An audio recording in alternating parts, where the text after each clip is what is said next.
रसायन से diamond academy के ऑनलाइन प्लेटफॉर्म पर। हमने पिछली क्लास में पढ़ा था प्रश्न रसायन के बारे में, और प्रश्न रसायन में मैंने कहा था हम पढ़ेंगे आगे भौतिक और रासायनिक अधिशोषण में अंतर। आज उसे स्टार्ट करते हैं। जैसे कि मैंने पिछली क्लास में आपको बताया था कि भौतिक अधिशोषण और रासायनिक अधिशोषण में क्या चीज का अंतर है, इनके बीच बनने वाले बंध का ही तो अंतर है। बंध कैसे, यानी जहां पर जिस बात कर रहे थे अधिशोषण घटना की, जहां पे बंध कैसे बने, दुर्बल बने, दुर्बल बंध बनते हैं।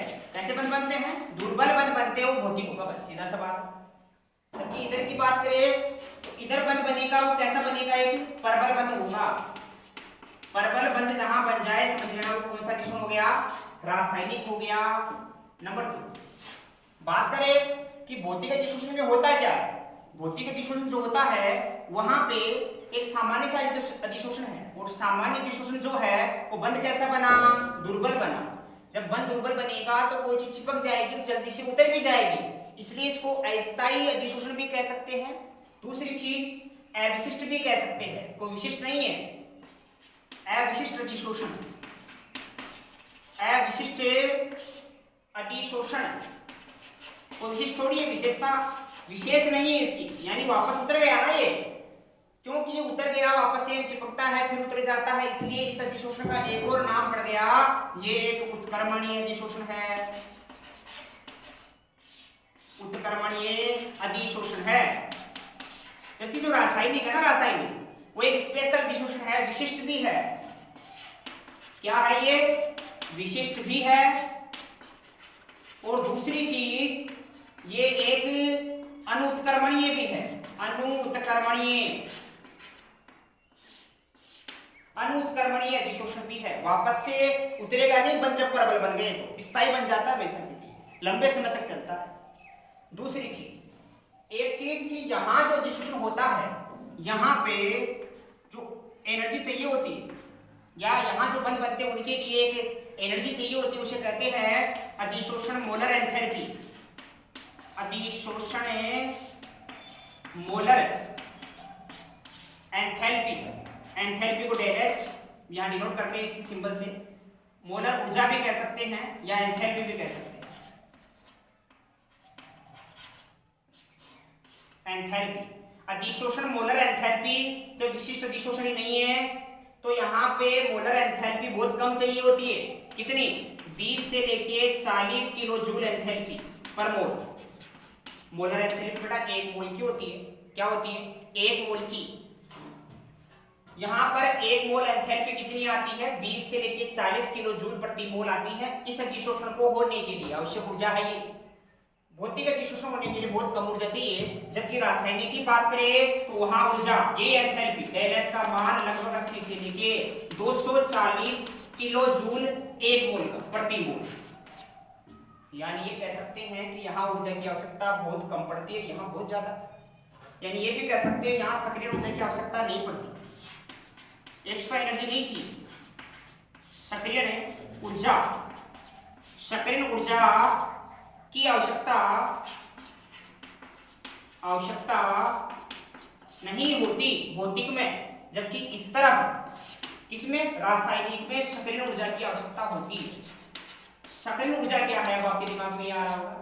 देखिए, किसी काम को करने का विचार जरूर है, पर उस विचार की जो पूरी होने की जो प्रोसेस है उसमें कोई ना कोई आपको एनर्जी चाहिए। कहने का मतलब ऐसा है, आपने सोच लिया फोन लाना है मेरे को, ठीक है, या मेरे को परसेंटेज लानी है 95% लानी है।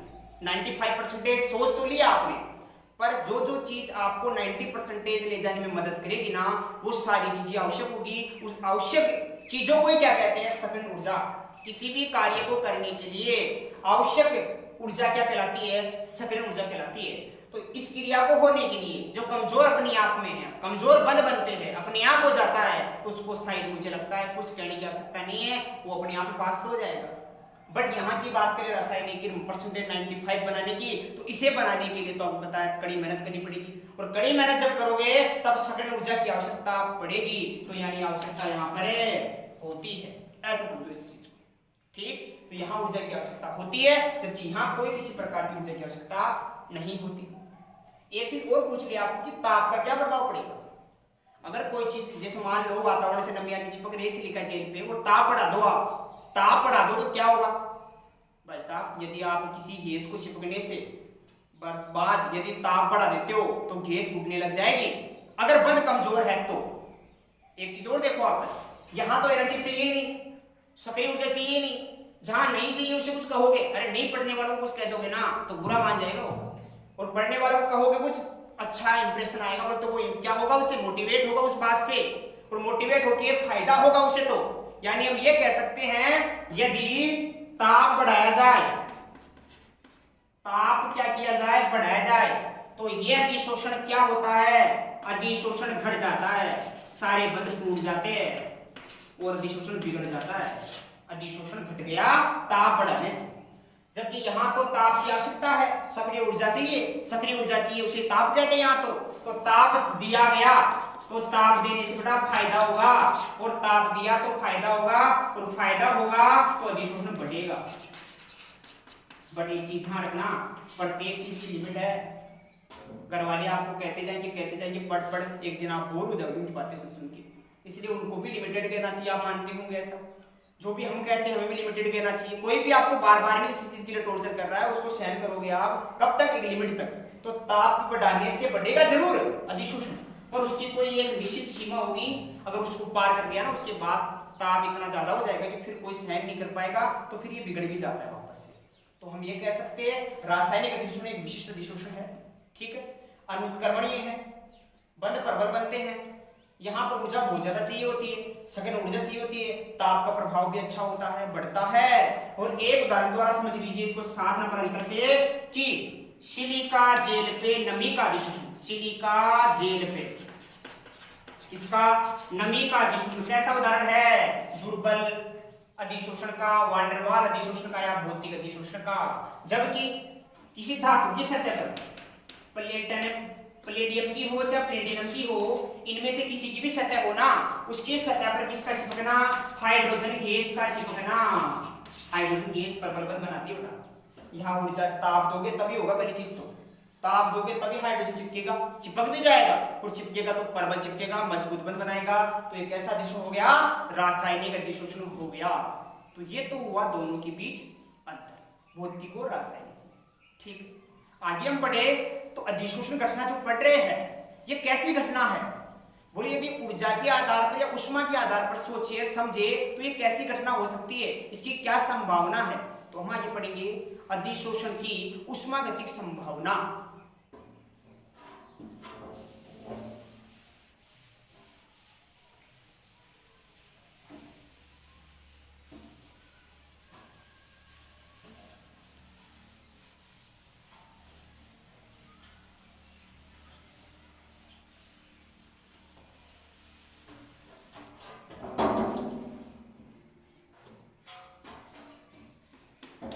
क्या पढ़ेंगे, अधिशोषण की उष्मागतिक संभावना। संभावना क्या होगी इसकी, क्या संभावना है उष्मागति के आधार पे, क्या अपने आप हो जाता है अधिशोषण या करवाना पड़ता है, या किसी के कहने से ऐसा होता है, इस चीज का पता उष्मागति द्वारा चलेगा। पिछली क्लास में 11th क्लास में आपने उष्मागति में आपने एक समीकरण पढ़ा था, डेल जी बराबर del H minus T del S, पढ़ा होगा अगर ध्यान से आपने ध्यान दिया हो। उष्मागतिक समीकरण था जिसको गिब्स हेल्महोल्ट्ज़ समीकरण भी कहा, गिब्स हेल्महोल्ट्ज़ समीकरण। क्या कहा था, इस समीकरण में रिलेशन दिया गया, इस रिलेशन को समझे तो ये गिब्स ऊर्जा है, ये एंथैल्पी परिवर्तन है, भी आया था डेल एच का मान, और ये जो डेल एस है वो एंट्रोपी में परिवर्तित है, एंट्रोपी को कहते हैं अव्यवस्था। एक चीज समझना आप, देखिए ये सतह हमारी है, उस सतह को मैंने कहा था खुरदरी है, कोई चीज सतह खुरदरी है तो खुरदरी जो चीजें होती है वहां पर मुक्त संयोजकता पाई जाती है, मुक्त संयोजकता। और मुक्त संयोजकता जो होती है ना, उसकी जब जब पूर्ति होगी ना, अरे गड्ढे भरे गड्ढे, जहां जहां गड्ढे भरे पड़े हैं वो भरा जाए गड्ढों को, तो गड्ढे जब भरे जाएंगे ना तब तब वहां से ऊर्जा क्या होगी, बाहर निकलेगी। गड्ढों को भरा जाए तो वहां कुछ ना कुछ फायदा होगा, अरे रास्ते पे गड्ढे है भर दिए जाए तो उससे फायदा होगा कि नहीं होगा, वो फायदे को कहते हैं ऊर्जा मुक्त होगी, ऊर्जा मुक्त होगी। इस चीज को समझो। और एक चीज मैंने बताई थी, ऊर्जा मुक्त होना मतलब निकलना, निकलने वाली ऊर्जा को माइनस से इंडिकेट करते हैं, ये भी आपको पता होगा। तो डेल एच का मान किसमें होगा? माइनस में होगा। समझना इस चीज को। एंथैल्पी परिवर्तन ऋणात्मक आएगा। अरे जब भी किसी की आवश्यकता पूर्ति होती है ना, वो कुछ होता है, उस अंदर से धुआं निकलती है, वो धुआं जो निकलती है वो एनर्जी तो है, उसकी काम आती है ना, दुआएं काम आती है किसी की। तो ऐसे ही ये एनर्जी निकली ना, ये ऊर्जा यहाँ पे क्या करेगी? दूसरों को फायदा करेगी। क्या फायदा करेगी? देखिए, डेल एच का मान आ गया माइनस, इसका मान आ गया माइनस। दूसरी चीज, जब कोई गैस उड़ रही थी और भटकती हुई गैस आगे सतह पर चिपक गई, तो भटकती हुई चीजें आगे सतह पर चिपकना मतलब सतह पर आके इकट्ठा होना, और इकट्ठी होने से सारी जो घूमती हुई गैस से एक जगह पे बैठ गई। तो सारे लोग घूम रहे थे, गैस के लोग, वो आके बैठ गए, तो बताओ अव्यवस्था बिगड़ी या घटी? घटी ना। गैस के सारे कण एक जगह बैठ गए तो अधिशोषण के दौरान सारी गैस की अव्यवस्थाएं कम हो गई।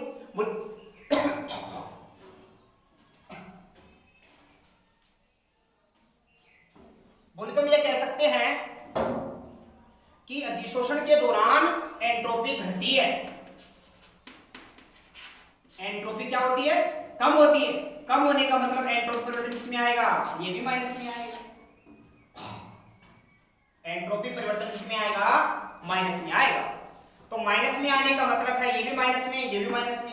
अगर इस वैल्यू को रखोगे, देखो माइनस को मतलब दोबारा समझ लो आप। अरे गैस की जितने भी कण थे वो एक सतह पर आके चिपक गए, घूम रहे थे, घूमते घूमते इकट्ठे हो गए। कोई चीज का घर पे मतलब एक जगह शांत तरीके से बैठना ही व्यवस्था बेटा, तो व्यवस्था बन गई। व्यवस्था बन गई तो एंट्रोपी अव्यवस्था होती है। एंट्रोपी अव्यवस्था होती है तो घट गई ना अपने आप ही। घट गई मतलब कैसी हुई? माइनस में होगी। तो माइनस का मतलब डेल एस का मान किसमें आएगा? माइनस में ही आएगा। माइनस में आया तो यहाँ माइनस में वैल्यू रखोगे, तो यहाँ माइनस में वैल्यू रखोगे। डेल जी बराबर डेल एच तो माइनस में है, यहाँ टी ये माइनस में, माइनस माइनस प्लस, तो क्या समीकरण हो गया? Del G del H plus T del H. ये वैल्यू आ गई प्लस में, ये वैल्यू आ गई माइनस में। एंट्रोपी तो प्लस में करती जा रही है इसे, और डेल एच निकलने वाली उष्मा ये बढ़ती जा रही है। ये जितनी ज्यादा होगी और इस घटना में एंट्रोपी की तुलना में ये ऊर्जा ज्यादा प्राप्त होगी। एंट्रोपी माइनस में आ रही है, सही बात है। एंथैल्पी माइनस में आ रही है, सही बात है। ये भी माइनस में आ रही है, ये माइनस में आ गई, ये माइनस में आ गई। पर इस माइनस की वैल्यू बोले तो अधिशोषण के दौरान ऊर्जा बहुत सारी निकलेगी। इससे क्या होगा? बहुत सारी उष्मा के निकलने से डेल एच हमेशा ही ज्यादा रहेगा टी डेल एच। ये फिक्स रहेगा, रहेगा ज्यादा। अधिशोषण की घटना के दौरान डेल एच का मान डेल एच से ज्यादा रहेगा ही रहेगा, तो टोटल टी डेल एच से भी ज्यादा ही रहेगा। ज्यादा रहने का मतलब क्या हुआ कि ये ज्यादा आएगा हमेशा। ये 50 तो 40 ही आएगा, ये 60 तो 50 ही आएगा, ये 100 तो 90 आएगा। तो ज्यादा आ रहा है ये काई में माइनस, माइनस में है मतलब माइनस वाला ज्यादा है। तो बताओ उत्तर भी किसमें आएगा? माइनस में आएगा। इस कंसेप्ट को समझे तो अधिशोषण की वैल्यू आ गई माइनस में। बोले गिब्स मुक्त ऊर्जा परिवर्तन, गिब्स मुक्त ऊर्जा परिवर्तन। और बेटा ये परिवर्तन यदि माइनस में आए ना, ये भी 11th क्लास में पढ़ा चुका हूं मैं तो। यदि डेल जी का मान माइनस में आता है तो परिक्रम स्वतः अपने आप होता है, और प्लस में आते ही अश्वतः, और जीरो आते ही सामने में होता है। याद करो पिछली क्लास में बताया था उष्मागतिकी में, उसमें बताया गया है अगर डेल जी का मान माइनस में आ जाए समझ लेना कि वो घटना स्वतः होगी।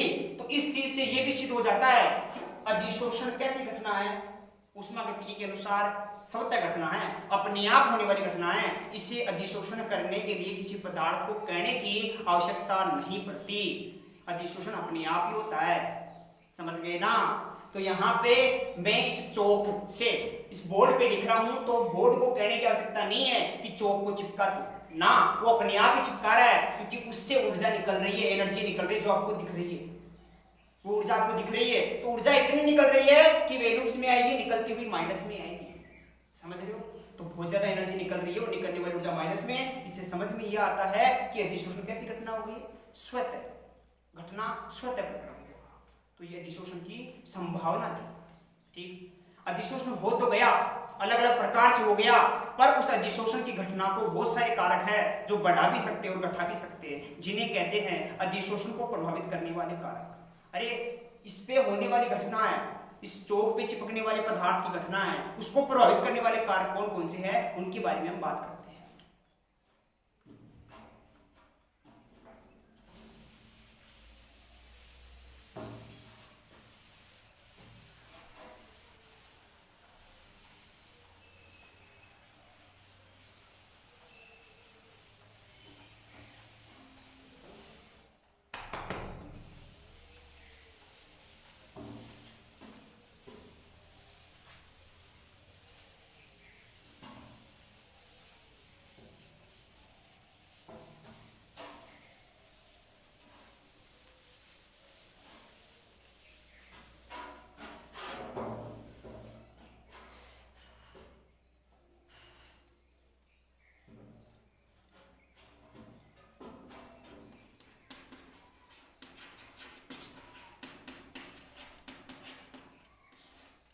अधिशोषण को प्रभावित करने वाले कारक,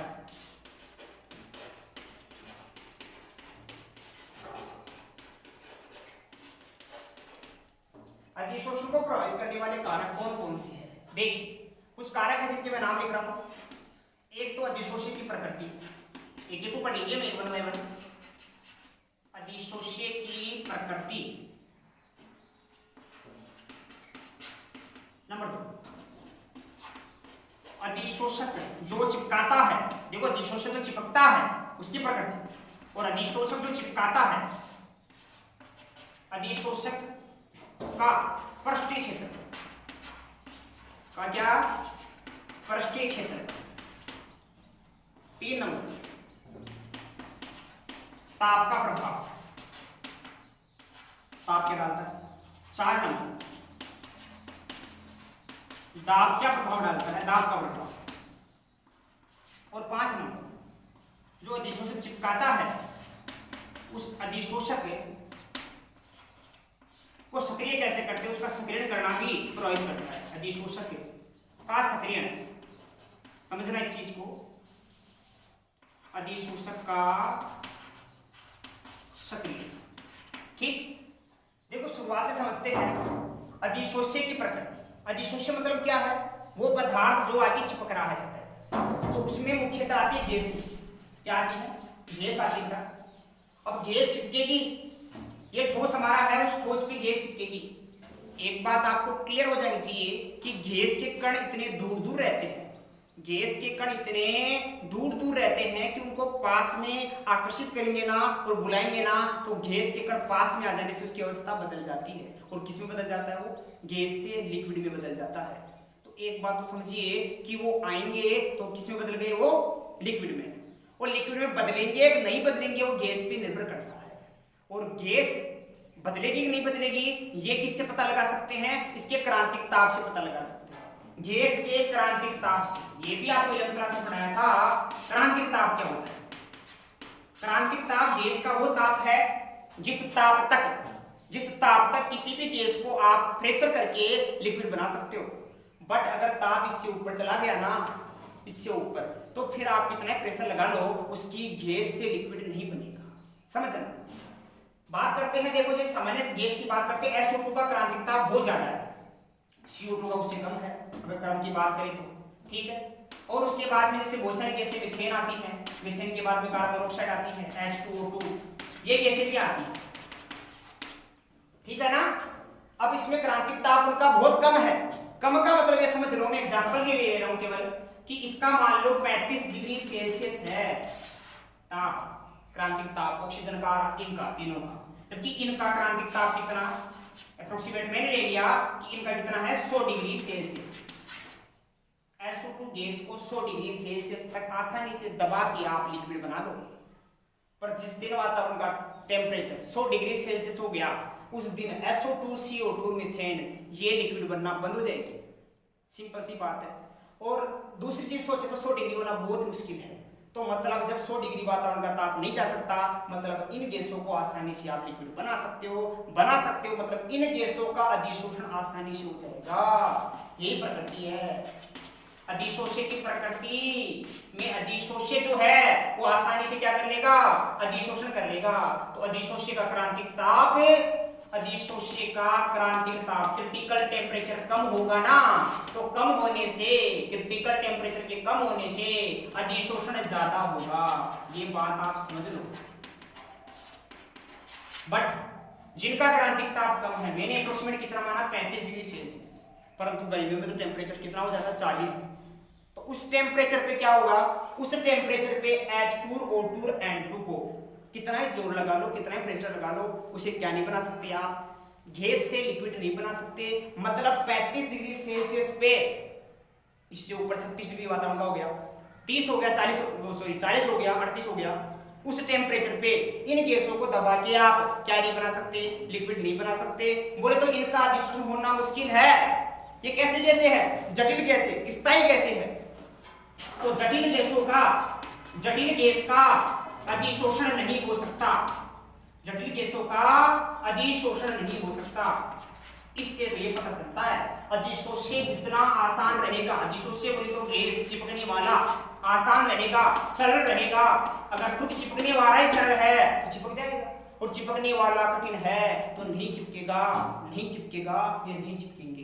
तो इनकी प्रकृति दो प्रकार की है चिपकने वालों की, सरल और जटिल। सरल वाले आसानी चिपक जाएंगे, जटिल वाले नहीं चिपक पाएंगे। तो ये तो हो गई अधिशोष्य की प्रकृति, पहला प्रभावित करने वाला कारक। दूसरे क्या है, अधिशोषक चिपकाने वाला, उसका पृष्ठीय क्षेत्रफल, चिपकाने वाले का पृष्ठीय क्षेत्रफल। ये बार बार बता रहा हूं मैं आपको कि ये पृष्ठीय क्षेत्रफल क्या चीज है। पृष्ठ होता है उसकी सतह, समझना एक चीज, ये लकड़ी का टुकड़ा है, लकड़ी के टुकड़े को आप आग में डालते हो, बोलो लकड़ी का टुकड़ा किधर से जलेगा, चारों ओर से जलेगा। लकड़ी का टुकड़ा जितना होता है चारों ओर से जलेगा। पर उसी लकड़ी के टुकड़े के दो टुकड़े कर दो आप, तो उसे क्या होगा, दो टुकड़े करने से सोचो देखिए क्या होगा, ये होगा ऐसे, ये टुकड़ा बन गया, ये टुकड़ा बन गया। अब दोनों टुकड़ों को आग में डालो, टुकड़े करके डालेंगे, और पहले एक टुकड़ा डाला था, तो बताओ जल्दी कौन टूटेंगे, टुकड़े। जल्दी कौन जलेगा, टुकड़े। अगर इसके एक के चार टुकड़े कर दो आप छोटे छोटे, और देखे होंगे लकड़ी को जलाने के लिए आप छोटे छोटे टुकड़े बनाते हैं, उनकी बनाते नहीं बनाते, क्यों, छोटे टुकड़े होने से क्या होता है, छोटे टुकड़े होने से जल्दी जलता है, ऐसे कहते करवाए। अरे जल्दी इसलिए जलता है कि उसकी सतह ज्यादा निकल गई। देखो ईंट को तोड़ो बीच में से, तो बीच में से टूटेगी तो सतह निकलेगी ना, तो वो सतह भी पहले नहीं थी अब निकल गई, तो सतह बढ़ी कि नहीं बढ़ी। लकड़ी का टुकड़ा करोगे ना बीच में से आप, तो लकड़ी की सतह और निकलेगी दो ही, और टुकड़े करोगे दो फिर निकलेगी, और टुकड़े करोगे तो फिर दो निकलेगी, सतह हर बार बढ़ेगी। जितने टुकड़े करोगे उतना ही ज्यादा सतह निकलेगी, पृष्ठीय क्षेत्रफल बढ़ेगा। इतने टुकड़े कर लो कि उसका चूर्ण बना लो। और आपको पता है अगर लकड़ी के टुकड़े के बजाय लकड़ी का चूर्ण जलाओगे ना तो जल्दी जलेगा कि नहीं जलेगा। तो यही फंडा है, अधिशोषण भी चूर्ण पे ज्यादा होता है। इसीलिए जितने भी अधिशोषक है वो ज्यादातर किस रूप में लेते हैं, चूर्ण के रूप में काम में लिए जाते हैं। कारखानों में, फैक्ट्रियों में और कोयले की खानों में काम करने वाले जितने भी लोग हैं वो एक मास्क लगाते हैं, उस मास्क को कहते हैं सक्रिय चारकोल वाला मास्क। अरे उसके अंदर एक चूर्ण भरा होता है, वो चूर्ण विषैली गैसों को सोख लेने का काम करता है। चूर्ण इसलिए लेते हैं कि चूर्ण क्या करता है, वही बात, गैसों का अधिशोषण ज्यादा करता है। एक बड़ा सा टुकड़ा लगा दे मुंह पे, उस टुकड़े से अधिशोषण इतना नहीं हो पाएगा जितना चूर्ण कर पाएगा, तो चूर्ण के द्वारा अधिशोषण ज्यादा होता है। समझ पा रहे हो। इस दीवार पे, बोर्ड पे जो लगा है ये चौक का चूर्ण ही तो लगा है। चौक पूरी लग गई क्या, अरे चौक को चिपका के बताओ कैसे यहाँ पे रुकेगी क्या, चौक नहीं रुकेगी, पर चूर्ण रुक रहा है। बोले चूर्ण के द्वारा अधिशोषण ज्यादा होता है। ठीक, तो यहाँ नीचे वाला पदार्थ अगर चूर्ण है तो वो गैसों का अधिशोषण ज्यादा करेगा। सक्रिय चारकोल, सिलिका जेल बताया था मैंने, वो अगर चूर्ण के फॉर्म में है तो नमी ज्यादा सोखेगा। बोले सिलिका जेल क्या होगा, चूर्ण के रूप में, तो अधिशोषण का पृष्ठीय क्षेत्रफल, अधिशोषक का पृष्ठीय क्षेत्रफल ज्यादा होगा तो अधिशोषण भी क्या होगा, ज्यादा होगा। आगे आता है ताप का प्रभाव। तो ताप का प्रभाव थोड़ी देर पहले बताया था मैंने, भौतिक में बताया था। भौतिक में ऊर्जा की आवश्यकता नहीं पड़ती। अगर भौतिक अधिशोषण है और वहां आपने ताप बढ़ा दिया तो ताप बढ़ाने से अधिशोषण घटेगा, श्योर है। जब रासायनिक में उल्टा चलेगा, रासायनिक में ताप बढ़ाया तो वहां होगा क्या, आपने तो ताप बढ़ाया तो ताप बढ़ाने का क्रम है, ये ताप का उत्तर आ गया। और इधर से मैं कह लेता हूं अधिशोषण है, अधिशोषण तो देखिए रासायनिक में ताप बढ़ाओगे तो अधिशोषण बढ़ेगा बढ़ेगा बढ़ेगा बढ़ेगा, पर उसकी भी मैंने कहा था लिमिट होती है, और लिमिट इतनी कि बहुत ज्यादा ताप हो जाने पे अधिशोषण पूरा होने के बाद कहेगा ना भाई मेरी बस की बात नहीं है, मैं तो ज्यादा अधिशोषण नहीं कर सकता, फिर घटने लग जाता है। तो ताप रासायनिक में तो बढ़ता है, ताप बढ़ाने से अधिशोषण बढ़ता है फिर घट जाता है, जबकि भौतिक में अधिशोषण ताप बढ़ाने से हमेशा घटता ही है। अरे ऐसे ही आएगा भौतिक का ग्राफ, कैसे आएगा, वैसे हो चुका था, ऐसे आएगा नीचे घटेगा, घटता हुआ आएगा, जबकि रासायनिक में बढ़ता और फिर घटता, ये अंतर है। और लास्ट जो प्रभाव, इसके बाद में प्रभाव है दाब का। अब देखो दाब क्या कहते हैं, सुनिए।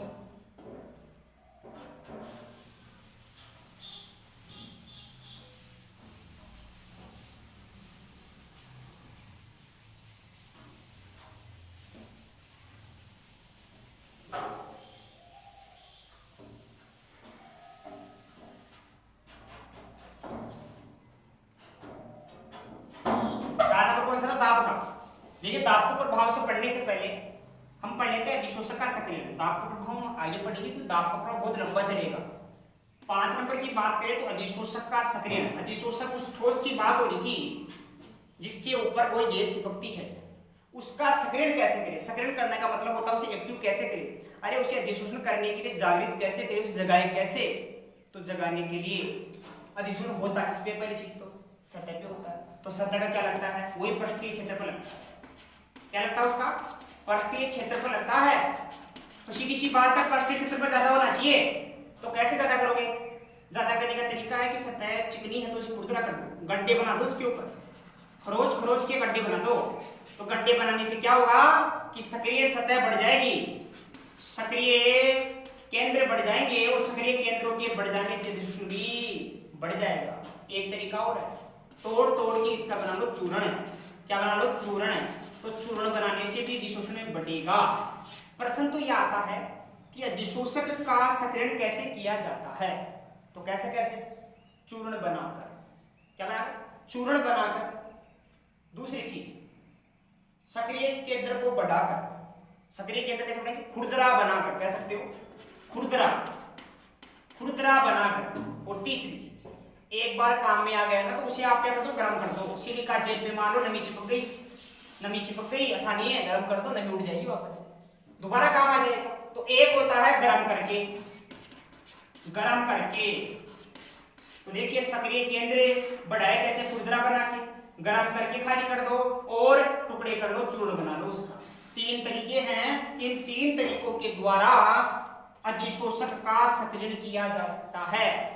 ये करोगे तो बढ़ेगा, नहीं करोगे तो घटेगा। ये प्रभावित करने वाला कारक है।